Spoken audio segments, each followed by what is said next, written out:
I think that mail-in voting is a terrible thing. I think if you vote, you should go. And even the concept of early voting is not the greatest because a lot of things happen. But it's okay. But you should go and you should vote. I think you should go and you should vote. I'm Julie Pace, Washington Bureau Chief for the Associated Press. And this is Ground Game. Donald Trump is facing the toughest test of his presidency, and one of the toughest tests any American president has faced this century. Both a pandemic that could kill hundreds of thousands of Americans and a grueling economic crisis. How he responds will likely determine whether he gets a second term in office or not.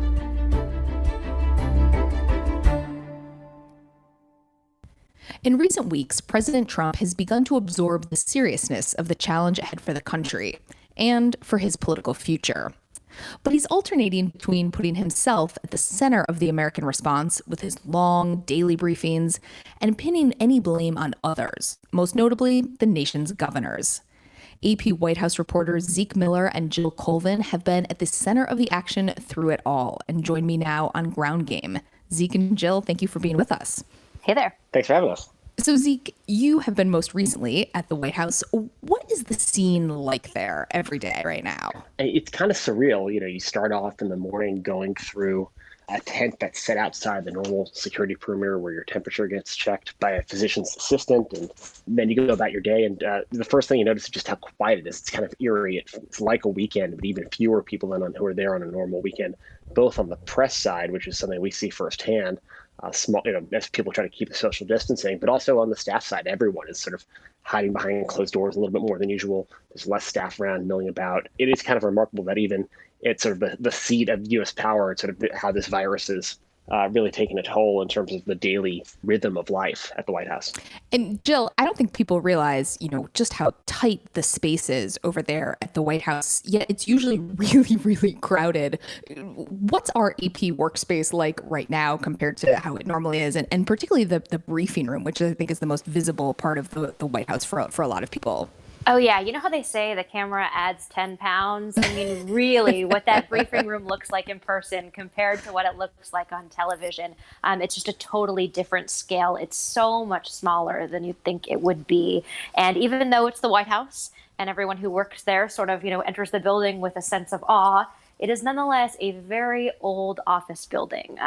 The hallways are quite small. White House reporters often joke about the fact that there are occasional mice sightings. Certain times of the year, there are a lot of bugs inside. It's a very small, cramped working space, and there are a ton of reporters who want to be there. And so you'll see during the typical briefings, especially early on in the Trump era, reporters were jam-packed, shoulder to shoulder in every hallway, every space they could possibly find in the briefing room, every spot, every seat filled, people crushed together in the aisleways trying to, ask the question and to see what was happening.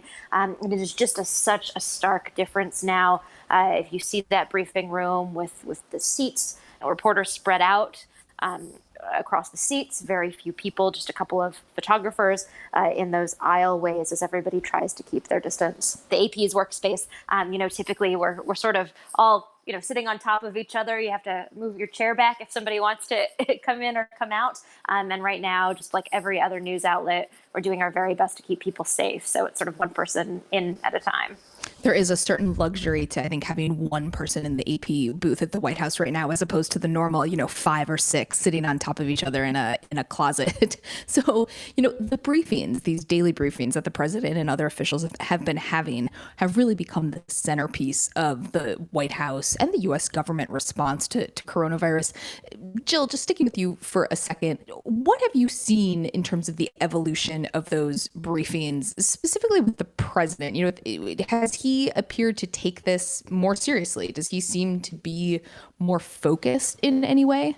Very much so. At the beginning, the president was not attending these briefings. You also have to think back that early on, the composition of the White House coronavirus task force has changed over the weeks. It was originally something that was run by the White House chief of staff. Eventually, Mike Pence took over. He was at one point really leading the briefings. And then there was one day where I remember there was a ton of commotion where they came out and they put the presidential seal on that White House briefing room podium to indicate that the president would be coming out to address reporters. And you have to remember that the White House briefing room has basically been standing empty for almost a year. I mean, there were literal cobwebs on that podium. And so to have it in use every day and then to have the president come out there every day is such a huge change. But you've seen an evolution as the president has taken this pandemic more and more seriously. We have seen him decide to be the face of the U.S. response. And at this point, we have him coming out there every single day, Monday through Sunday, an hour, 2 hours, 2.5 hours standing up there answering reporters' questions. And oftentimes, these things devolve into sort of sparring matches with the press. He decides to, criticize particular reporters for their questions. And you have that interspersed with, the administration's top scientists trying to answer serious questions about the evolution of the pandemic. It is sometimes really jarring to be getting some really sober statistics about, projections for deaths in the United States and then a jab at a news outlet. Zeke, this is all, of course, though, happening against the backdrop of President Trump's reelection campaign. And he's certainly cognizant of the political aspect of this as well. When you weigh that into all of this, the campaign that is looming, does that factor into why he is trying to be so present, why he is trying to be, at the center of the action? Absolutely. If you look at really the last 3 months, the way the president has approached this crisis from once the word started coming out of China that there was this virus at the beginning of January, the president's reaction, his public position, traces sort of his perception of its impact on politics. And this is what you see normally from presidents in election years. A lot of things start becoming motivated by their political imperatives. But even something as significant as this, back in January and February, the president was largely downplaying the virus because he was afraid of spooking financial markets or upsetting China, who he was in trade negotiations with.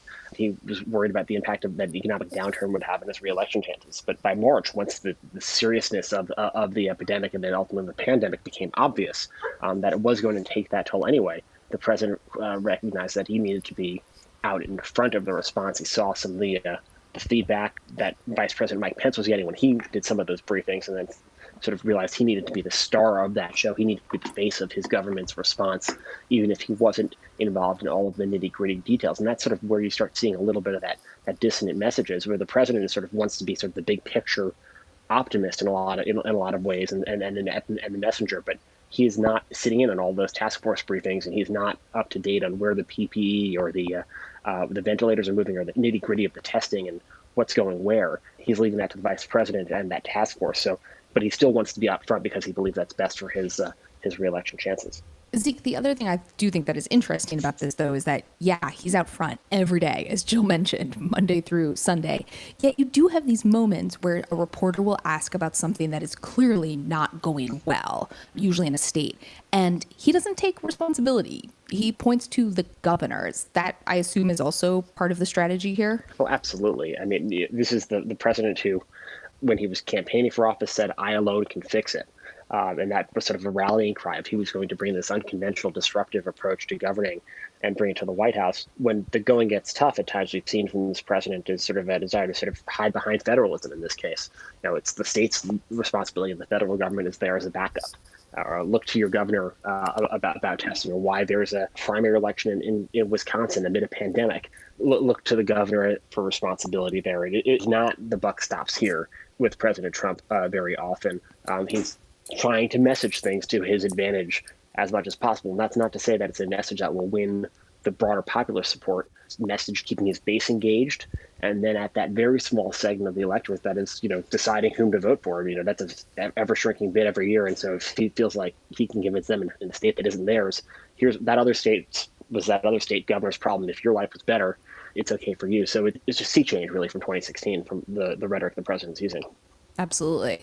The one thing, of course, that the president had been expecting to do this year was a lot of campaign rallies between Jill and Zeke. I'm not even going to venture to guess how many campaign rallies the two of you have been to since 2016. But Jill, do you get the sense that the president is using these briefings in some ways as a replacement for the rallies that he can't be doing right now? Absolutely. I mean, that's part of the thought behind doing this. And there are folks in the White House who are concerned about the fact that the president is really making himself the face of the government's response to this crisis. And as we, head into this week and into next week, as, experts say the death rates are expected to skyrocket as we see those horrific images on television of what's happening at the country's hospitals, there is huge risk there for the president, being the one front and center, and therefore, in the eyes of people watching, being the one who is blamed for this. But nonetheless, supporters of the president still feel like it's most advantageous for him to be out there. He, at this point, is dominating the airwaves. Former Vice President Joe Biden, the expected Democratic nominee, has been trying. He set up a studio in his basement. He has been doing interviews with, local or cable news stations, but they really have not resonated very much at all. It's been President Trump who has been in the spotlight here, the one the nation is watching, and that's exactly where they want the president to be. We did learn that Trump and Biden had what I think was their first phone call since Vice President Biden became the presumptive Democratic nominee. Jill, what do we know about that phone call? It was funny, actually, hearing the president describe it. He seemed almost surprised at what Biden was like. He kept describing him as a really, nice guy, seemed like a decent guy.